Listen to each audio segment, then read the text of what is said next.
Hello my dears, ഇന്ന് നമ്മൾ സംസാരിക്കാൻ പോകുന്നത് നമ്മളിലേക്ക് വരുന്ന 3 തരം പ്രണയബന്ധങ്ങളെ കുറിച്ചാണ്. Twin flame journey, limerence and trauma bonding. നിർബന്ധമായിട്ട് നിങ്ങളുടെ ജേണി ഏതാണെന്ന് അറിഞ്ഞിരിക്കേണ്ടത് അത്യാവശ്യമാണ്. കാരണം പല സാഹചര്യങ്ങളിലും നിങ്ങൾ നല്ലൊരു ജീവിതത്തെ ഇല്ലാതാക്കി കളയുകയാണ് ഒരു ഫാൾസ് ആയിട്ടുള്ള ഒരു ട്വിൻ ഫ്ലെയിം ജേണിയുടെ പേരിൽ എന്നുള്ളത് ഞാൻ നോട്ടീസ് ചെയ്തിട്ടുണ്ട്. കാരണം എന്താണെന്ന് വെച്ചാൽ ഇന്ന് നമുക്ക് സോഷ്യൽ മീഡിയ വഴി ധാരാളം ഇൻഫർമേഷൻസ് അവൈലബിൾ ആണ്. ഈ ജേണിയെക്കുറിച്ചും ഈ ജേണിയിൽ നടക്കുന്ന കാര്യങ്ങളെക്കുറിച്ചൊക്കെ നല്ല രീതിയിൽ ഉള്ള അറിവുകൾ നിങ്ങളിലേക്ക് എത്തുന്നതാണ്. സോ ഒരു സാധാരണ ഒരു പ്രണയബന്ധം അതല്ലെങ്കിൽ എക്സ്ട്രാ മാരിറ്റൽ അഫെയർ ഒക്കെ നിങ്ങൾക്ക് വരുമ്പോഴത്തേക്കും നിങ്ങൾ ഈ ജേണിയാണ് എന്ന് തെറ്റിദ്ധരിച്ചുകൊണ്ട് നിലവിലുള്ള അത്യാവശ്യം നല്ല രീതിയിൽ കുഴപ്പമില്ലാതെ പോകുന്ന ബന്ധങ്ങളെയൊക്കെ തകർത്ത് നിങ്ങളൊരു എന്താ പറയുക ഒരു സ്പിരിച്വൽ ക്രൈസിസിലേക്ക് പോകുന്ന ഒരു അവസ്ഥ ചിലർക്കെങ്കിലും വരാറുണ്ട് എന്നുള്ളതാണ്. കുറച്ച് കഴിയുമ്പോൾ നിങ്ങൾ ഈ ജേണി അല്ല എന്നൊക്കെ തിരിച്ചറിയെങ്കിൽ കൂടി അപ്പോഴേക്കും ഒരു പക്ഷേ ജീവിതം തിരിച്ചു പിടിക്കാനാകാത്ത വിധം നിങ്ങളിൽ നിന്നും നഷ്ടപ്പെട്ടു പോയിട്ടുണ്ടാകാം. സോ നിങ്ങൾ കടന്നുപോയിക്കൊണ്ടിരിക്കുന്ന ജേണി ഏതാണെന്ന് ഒരു ഓൾമോസ്റ്റ് ഒരു 85% നിങ്ങൾ മനസ്സിലാക്കിയിരിക്കണം എന്നുള്ളതാണ്. ട്വിൻ ഫ്ലെയിം ജേണിയെ പറ്റി നിങ്ങൾക്ക് എല്ലാവർക്കും ഒരുപാട് ഇൻഫർമേഷൻസ് കിട്ടിയിട്ടുണ്ടാകും. എന്നാൽ ഇതിൻ്റെ കൂടെ എന്താണ് ലിമറൻസ്, എന്താണ് ട്രോമ ബോണ്ടിങ് എന്നുകൂടി വ്യക്തമായിട്ട് മനസ്സിലാക്കുന്നത് വളരെ നല്ലതാണ്. ഒരു വ്യക്തിക്ക് ട്വിൻ ഫ്ലെയിം ജേണി സംഭവിക്കുന്നത് അവരുടെ സ്പിരിച്വൽ ഗ്രോത്തിന് വേണ്ടിയിട്ടുള്ളതാണ് എന്ന് മനസ്സിലാക്കണം. അതായത് നമ്മളൊരു വ്യക്തിയെ വിവാഹത്തിന് മുന്നെയോ അല്ലെങ്കിൽ നിലവിലൊരു പാർട്ട്ണറുള്ളപ്പോഴോ ഒക്കെ കണ്ടുമുട്ടി പിന്നീട് ആ വ്യക്തിയോട് ഇൻറ്റൻസ് ആയിട്ടുള്ള ഒരു ലവ് തോന്നുന്നു, അങ്ങനെ ഒരു ബന്ധത്തിൽ ഏർപ്പെടുന്നു, കുറച്ച് കാലം കഴിയുമ്പോൾ സെപ്പറേഷൻ ആകുന്നു. അപ്പോൾ ഇത് ട്വിൻ ഫ്ലെയിം ജേണി ആകാനുള്ള ഒരു സാധ്യതയുണ്ട്. പക്ഷേ ഉറപ്പിക്കും മുന്നേ കുറേ കാര്യങ്ങൾ ഈ ജേണിയെ പറ്റി നിങ്ങൾ മനസ്സിലാക്കിയിരിക്കണം.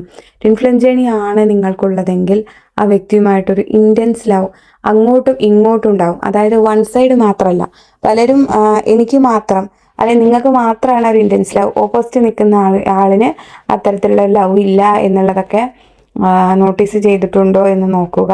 അപ്പോൾ ആ ഇൻറ്റൻസ് കണക്ഷൻ ഓപ്പോസിറ്റ് നിൽക്കുന്ന വ്യക്തിക്കും തീർച്ചയായിട്ടും ഉണ്ടാകും. നിങ്ങൾ തമ്മിൽ നല്ല രീതിയിലുള്ള ഒരു ബബിൾ ഫേസിലൂടെ കുറച്ച് കാലം ഒരു 6 to 1 year എങ്കിലും കടന്നു പോയിട്ടുണ്ടാകും എന്നുള്ളതാണ്. 6 months ആണ് കേട്ടോ, 6 months to 1 year എങ്കിലും കടന്നു പോയിട്ടുണ്ടാകും. അപ്പോൾ ഈ ഒരു കാലഘട്ടത്തിൽ നിങ്ങൾ മുമ്പെങ്കും ഇല്ലാത്തൊരു ലവ് റിലേഷൻഷിപ്പ് രണ്ടു പേർക്കും പരസ്പരം നിങ്ങൾ അങ്ങോട്ട് കൊടുക്കുന്നത് മാത്രമല്ല അവിടെ നിന്ന് ഇങ്ങോട്ടും നിങ്ങൾക്ക് ഫീലാകും എന്നുള്ളതാണ്. ഒരു അട്രാക്ഷനിലുപരി അതൊരു എനർജറ്റിക് കണക്ഷൻ ആയിരിക്കും. അവിടെ നിങ്ങൾക്ക് ഒരു എനർജി പരസ്പരം രണ്ടു പേർക്കും ഒരു പ്രത്യേക എനർജി ഫീൽ ചെയ്യാൻ സാധിക്കും എന്നുള്ളതാണ്. പിന്നീട് നിങ്ങൾ സെപ്പറേഷനിലാകും എന്നുള്ളത് തീർച്ചയായിട്ടും സംഭവിക്കുന്ന ഒരു കാര്യമാണ്. ട്വിൻ ഫ്ലെയിംസ് തമ്മിൽ ഒരിക്കലെങ്കിലും നേരിട്ട് കാണുകയോ അല്ലെങ്കിൽ സെക്ഷൽ റിലേഷൻഷിപ്പിൽ ഏർപ്പെടുകയോ ചെയ്യുന്ന അവസ്ഥ സ്വാഭാവികമാണ്. അങ്ങനെ ഉണ്ടാകാനുള്ള സാധ്യത വളരെ ഏറെയാണ്. അപ്പോൾ ഒരു തവണയെങ്കിലും ഇങ്ങനൊരു റിലേഷൻഷിപ്പ് നടന്നാൽ നിങ്ങൾ പിരിയാനുള്ള സെപ്പറേഷനിലേക്ക് പോകാനുള്ള സാധ്യതയുമുണ്ട്. അവിടെ നിങ്ങൾ സെപ്പറേഷനിലേക്ക് പോകുന്നത് ഒരിക്കലും പരസ്പരം വെറുത്തിട്ടോ ദേഷ്യം പിടിച്ചിട്ടോ മടുത്തിട്ടോ ഒന്നും ആയിരിക്കില്ല. രണ്ടുപേരുടെയും ഉള്ളിലുള്ള ഇൻസെക്യൂരിറ്റീസും ഫിയറും ഒക്കെ പുറത്തേക്ക് വന്നിട്ടായിരിക്കും. മിക്കവാറും മാസ്കുലിൻ എനർജി അത്രയും ഇൻറ്റൻസ് ആയിട്ടുള്ള ഒരു ലവ് ഫീൽ ചെയ്തിട്ട് കാണില്ല. അപ്പോൾ ഇതെന്താണ്, ഇങ്ങനത്തെ ഒരു ലവ് ഇത് റിയലിസ്റ്റിക് ആണോ എന്നുള്ളൊരു ഡൗട്ട് അവർക്ക് ഉണ്ടാകും. എന്നാൽ അതേസമയം ആ വ്യക്തിക്ക് തിരിച്ചു ഉണ്ടാവുന്നത് ആ വ്യക്തി തന്നെ അറിഞ്ഞിട്ടുണ്ടാവില്ല. അതുപോലെ തന്നെ മറ്റു പല ഭയങ്ങൾ കാരണം ആണ് അവർ ഈ ബന്ധത്തിൽ നിന്നും സെപ്പറേഷൻ എടുക്കുന്നത്. അതല്ലാതെ നമ്മളോടുള്ള ഫെമിനൈൻസിനോടുള്ള ഒരു ദേഷ്യമോ വെറുപ്പോ കൊണ്ടല്ല. പിന്നെ പല ആളുകളും നിങ്ങൾക്കിപ്പോൾ സോഷ്യൽ മീഡിയ പ്ലാറ്റ്ഫോംസ് ഒക്കെ ധാരാളമായിട്ടുള്ളത് കൊണ്ട് ഇൻസ്റ്റാഗ്രാമും ഫേസ്ബുക്കും എല്ലാം ഉണ്ട്. ചിലപ്പോൾ നിങ്ങളെയൊക്കെ മറ്റു പല ചൂഷണങ്ങൾക്കായിട്ടൊക്കെ ചില വ്യക്തികൾ കണ്ടുമുട്ടാവുന്നതാണ്. സോ ആ വ്യക്തിയുമായിട്ട് നിങ്ങൾക്കൊരു അട്രാക്ഷൻ തോന്നുകയും ചാടിക്കയറി നമ്മൾ ട്വിൻ ഫ്ലെയിം ജേണിയിലാണ്, നിങ്ങൾ എൻ്റെ ഡിവൈൻ മാസ്കുലിനാണെന്നൊക്കെ പറയുകയും ചെയ്താൽ നിങ്ങൾ ചിലപ്പോൾ സംഭവിക്കാൻ പോകുന്നത് ഒരു പക്ഷെ അവർ പേടിച്ചിട്ടേച്ച് പോകാം. രണ്ടാമതായിട്ട് അവർ ഈ ജേണിയെക്കുറിച്ച് സീക്രട്ടായിട്ട് പഠിക്കുകയും മറ്റെന്തെങ്കിലും ഉദ്ദേശത്തിന് വന്നവരാണെങ്കിൽ അവർ നിങ്ങളുടെ ഡിവൈൻ മാസ്കുലിനാണെന്ന് ഉള്ള രീതിയിൽ തിരിച്ച് അവരെ മാനിപ്പുലേറ്റ് ചെയ്യുകയും ചെയ്യുമെന്നുള്ളതാണ്. അപ്പോൾ ആ രീതിയിലൊക്കെ നിങ്ങളോട് എന്നാൽ ശരി നമ്മൾ ഈ ജേണിയിലാണ് എന്ന് പറഞ്ഞിട്ട് ഒരു ഫേക്ക് സ്പിരിച്വാലിറ്റി കാണിക്കാനുള്ള സാധ്യതയുണ്ട്. അപ്പോൾ അങ്ങനെ 1-2 സംഭവങ്ങൾ ഞാൻ നോട്ടീസ് ചെയ്തിട്ടുണ്ട്. അതുകൊണ്ടും കൂടിയാണ് ഈ ഒരു വീഡിയോ ചെയ്യുന്നത്. സോ നിങ്ങളുടെ DM-ൻ്റെ അടുത്ത് ഒരിക്കലും ഈ ട്വിൻ ഫ്ലെയിം ജേണിയെ പറ്റി അവർ അവേക്കനിങ് ആകാതെ പറയാൻ പാടില്ല. അതല്ലെങ്കിൽ നിങ്ങൾ 100% കുറേ വർഷങ്ങളായിട്ട് നിങ്ങൾക്ക് അത്രയും പരിചയമുള്ളൊരു മസ്കുലിൻ എനർജി ആണെങ്കിൽ അവരോട് ജസ്റ്റ് പിന്നെ സൂചിപ്പിച്ച് നോക്കാവുന്നേ ഉള്ളൂ. അതും സ്പിരിച്വൽ അല്ലാത്ത ഒരു DM-നോട് നിങ്ങൾ ഒരിക്കലും ഈ ജേണിയെക്കുറിച്ച് പറയാനോ ജേണിയുടെ വീഡിയോ ഷെയർ ചെയ്യാനോ പോകരുത്. അത് കൂടുതൽ അപകടങ്ങളിലേക്കും അബദ്ധങ്ങളിലേക്കുമാണ് നിങ്ങളെ നയിക്കുക. ഓൾറെഡി സ്പിരിച്വൽ ആയിട്ടുള്ള ഒരു മസ്കുലിൻ്റെ അടുത്ത് മാത്രമേ ഈ ജേണിയെക്കുറിച്ച് നിങ്ങൾ പറയാൻ പാടുള്ളൂ എന്നുള്ളതാണ്. പിന്നെ അപ്പോൾ ട്വിൻ ഫ്ലെയിം ജേണി സംഭവിച്ചു കഴിഞ്ഞാൽ നമ്മുടെ ജീവിതത്തിൽ മേജറായിട്ടുള്ള ഷിഫ്റ്റുകൾ ഉണ്ടാകും. ഒന്നുകിൽ ഡിവോഴ്സ്, അതല്ലെങ്കിൽ പിന്നെ സാമ്പത്തികമായിട്ടുള്ള കടബാധ്യത തുടങ്ങിയിട്ടുള്ള ജോലി നഷ്ടപ്പെടൽ തുടങ്ങിയിട്ടുള്ള കാര്യങ്ങൾ, അതല്ലെങ്കിൽ ശാരീരികപരമായിട്ടുള്ള എന്തെങ്കിലും പ്രയാസങ്ങൾ, ഇതൊക്കെ ജേണിയിൽ എത്തിക്കഴിഞ്ഞ ശേഷം വിത്തിൻ 1 ഇയർ കൊണ്ട് നിങ്ങൾക്ക് സംഭവിക്കുന്ന കാര്യങ്ങളാണ്. അപ്പം ഇങ്ങനെ എന്തെങ്കിലും മേജർ ഷിഫ്റ്റുകൾ നിങ്ങളുടെ ലൈഫിൽ വന്നിട്ടുണ്ടോ എന്ന് നോക്കുക. ട്വിൻ ഫ്ലെയിമുമായിട്ട് നിങ്ങൾക്ക് തീർച്ചയായിട്ടും ഒരു എനർജറ്റിക് കണക്ഷൻ ഉണ്ടായിരിക്കും. ബബിൾ ഫേസിൽ നിങ്ങൾ അങ്ങോട്ട് കാണിക്കുന്ന അതേ സ്നേഹവും ഇൻറ്റിമസിയും തിരിച്ചിങ്ങോട്ട് 2 പേർക്കും ഇൻറ്റൻസ് ആയിട്ടുള്ള അട്രാക്ഷൻ ഉണ്ടായിരിക്കും എന്നുള്ളതാണ്. അപ്പോൾ ഒരു 6 മാസം മുതൽ 1 വർഷം വരെ നീണ്ടു നിൽക്കുന്ന ഒരു ബബിൾ ഫേസ് മിക്കവാറും ട്വിൻസിനിടയിൽ ഉണ്ടായിട്ടുണ്ടായിരിക്കും. അപ്പോൾ ആ ബബിൾ ഫേസിന് ശേഷം ഓൺ ആൻഡ് ഓഫ് കോണ്ടാക്ട് പോലെ ഇടയ്ക്കിടയ്ക്ക് വന്നും പോയിട്ടുള്ള ഒരു കാലഘട്ടം മിക്കവാറും ആളുകൾക്കിടയിൽ ഉണ്ടാകും. പിന്നീട് ഒരിക്കൽ നിങ്ങൾ ഡീപ്പായിട്ടുള്ളൊരു സെപ്പറേഷൻ ഫേസിലേക്കും പോയിട്ടുണ്ടാകും. ഒരിക്കലും ഒരു ഡിവൈൻ മാസ്കുലിൻ നിങ്ങൾ അബ്യൂസീവായിട്ട് പെരുമാറുകയില്ല. അതായത് വ്യക്തിഹത്യ ചെയ്യുന്ന രീതിയിൽ നീ മോശക്കാരിയാണ്, ചീത്ത ആളാണ്, അതല്ലെങ്കിൽ നിങ്ങളുടെ അമ്മ അങ്ങനെയാണ്, അച്ഛൻ ഇങ്ങനെയാണ് തുടങ്ങിയിട്ട് നിങ്ങളെ വ്യക്തിപരമായിട്ട് അധിക്ഷേപിക്കുന്ന രീതിയിലും നിങ്ങളോട് സെക്സ് മാത്രം എപ്പോഴും താല്പര്യപ്പെട്ടുകൊണ്ടും അങ്ങനെയൊന്നും നിങ്ങളടുത്ത് സംസാരിക്കില്ല എന്നുള്ളത് പ്രത്യേകം മനസ്സിലാക്കുക. അപ്പോൾ എന്താണ് ഈ വരുന്ന വ്യക്തിയുടെ ഉദ്ദേശം എന്നുള്ളത്, അതായത് ട്വിൻ ഫ്ലെയിം ജേണിയിലാണെങ്കിൽ 2 പേർക്കും അൺകണ്ടീഷണൽ ലവ് ആയിരിക്കും. ഒരു മറ്റൊരാളെ ഒന്നിനു വേണ്ടിയും മുതലെടുക്കില്ല. സെക്സിന് വേണ്ടിയോ പണത്തിന് വേണ്ടിയിട്ടോ പ്രശസ്തിക്ക് വേണ്ടിയിട്ടോ ഒന്നിനു വേണ്ടിയും മുതലെടുക്കാനായിട്ട് ശ്രമിക്കില്ല.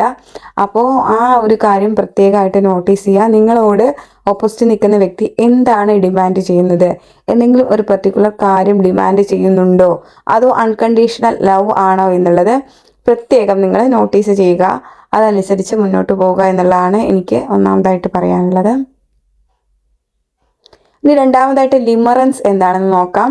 നമ്മൾ ഒരു വ്യക്തിയെ കാണുകയും ആ വ്യക്തിയെക്കുറിച്ച് നമ്മുടെ മനസ്സിൽ ഓൾറെഡി വ്യക്തിയെ കാണുന്നതിന് മുന്നേ തന്നെ ഒരു പുരുഷനെ കുറിച്ച് ഒരു കാൽപ്പനികമായിട്ടുള്ളൊരു സങ്കല്പം, അതായത് നിങ്ങൾ ഈ മൂവിയിൽ കേട്ടിട്ടുണ്ടോ, മോഹിനി വിനീതിനെ കുറിച്ച് പറയുന്നതാണ്. നിങ്ങൾ യഥാർത്ഥത്തിലുള്ള നിങ്ങളെയല്ല സ്നേഹിച്ചത്, കഥകളിയിലെ അർജുനനെയോ കൃഷ്ണനെയോ ഒക്കെ ആയിപ്പോയി, അതിലെ വീരനായകന്മാരെ ആയിപ്പോയി ഞാൻ സ്നേഹിച്ചത്. അപ്പോൾ യഥാർത്ഥത്തിലുള്ള ക്യാരക്ടർ മറന്നുകൊണ്ട് നിങ്ങളുടെ മനസ്സിലുണ്ടാക്കി വെച്ച ഒരു ഫാൻറ്റസി ക്യാരക്ടറിനെ നിങ്ങൾ പ്രണയിക്കുന്നതിൻ്റെ ഭാഗമായിട്ട് വളരെയധികം സൗന്ദര്യമുള്ള അതല്ലെങ്കിൽ പണമുള്ള അങ്ങനെ അല്ലെങ്കിൽ മോട്ടിവേഷൻ സ്പീക്കറായിട്ടുള്ള അങ്ങനെ പല ക്വാളിറ്റീസും നിങ്ങളുടെ സങ്കല്പത്തിലുള്ള പല ക്വാളിറ്റീസും ഉള്ള വ്യക്തികളെ നിങ്ങൾ തെറ്റിദ്ധരിച്ചുകൊണ്ട് അത് ട്വിൻ ഫ്ലെയിം ആണ് എന്ന് വിചാരിക്കുന്നതാണോ എന്ന് ശ്രദ്ധിക്കുക.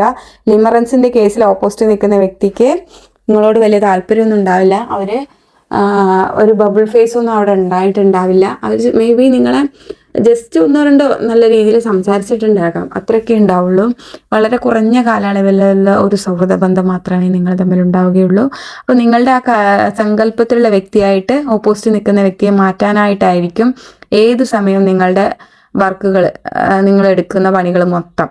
അതല്ലാതെ സ്വന്തം സ്പിരിച്വൽ ഗ്രോത്തിനോ സ്വയമായിട്ട് ഇവോൾവ് ചെയ്യാനോ നിങ്ങൾ ഒരിക്കലും ശ്രമിക്കില്ല. ഓപ്പോസിറ്റ് നിൽക്കുന്ന വ്യക്തിയെ എങ്ങനെ നിങ്ങൾക്ക് അനുയോജ്യമായ രീതിയിൽ മാറ്റിയെടുക്കാം, ഇത് മാത്രമായിരിക്കും നിങ്ങളുടെ ചിന്ത എന്നുള്ളതാണ്. അടുത്തതായിട്ട് ട്രോമ ബോണ്ടിങ് റിലേഷൻഷിപ്പ് എന്താണെന്ന് നമുക്ക് നോക്കാം. ട്രോമ ബോണ്ടിങ് എന്ന് പറയുമ്പോൾ ഏകദേശം ഒരു നാർസിസ്റ്റിക് പാർട്ട്ണർ നമുക്ക് തരുന്ന ഒരു റിലേഷൻഷിപ്പ് പോലെയൊക്കെയാണ്. ആദ്യ കാലഘട്ടങ്ങളിൽ ഒരു ബബിൾ ഫേസ് ഉണ്ടാകും, 2 പേരും തമ്മിൽ നല്ല രീതിയിൽ സംസാരിക്കുകയൊക്കെ ചെയ്തിട്ടുണ്ടാകും. പിന്നീട് സ്വന്തമായി എന്ന് കരുതുന്ന ഒരു സമയത്ത് ഈ വ്യക്തി നിങ്ങളായിട്ട് ഇമോഷണലി പതുക്കെ അകലാൻ തുടങ്ങും.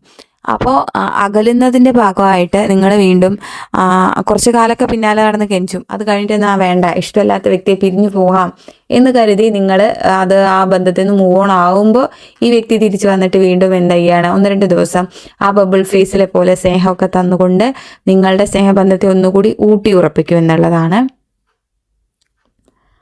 അപ്പോൾ ഇങ്ങനെ ഇടയ്ക്ക് 2 ദിവസം നിങ്ങൾ അകന്ന് പോകുമെന്ന് അറിയുമ്പോൾ സോപ്പിടാനായിട്ട് വരുന്ന 2 ദിവസം കഴിഞ്ഞാൽ വ്യക്തി നിങ്ങൾ വീണ്ടും ഉറപ്പിച്ചു കഴിഞ്ഞാൽ ആ വ്യക്തി വീണ്ടും പഴയ പോലെയാവും. അപ്പോൾ നിങ്ങൾ വിചാരിക്കും ഇവർക്ക് എന്നെ സ്നേഹിക്കാൻ അറിയാം, പക്ഷെ സാഹചര്യങ്ങൾ കൊണ്ട് പ്രാരാബ്ദം കൊണ്ട് സ്നേഹിക്കാത്തതാണ് എന്നൊക്കെയാണ് നിങ്ങൾ തെറ്റിദ്ധരിക്കുക.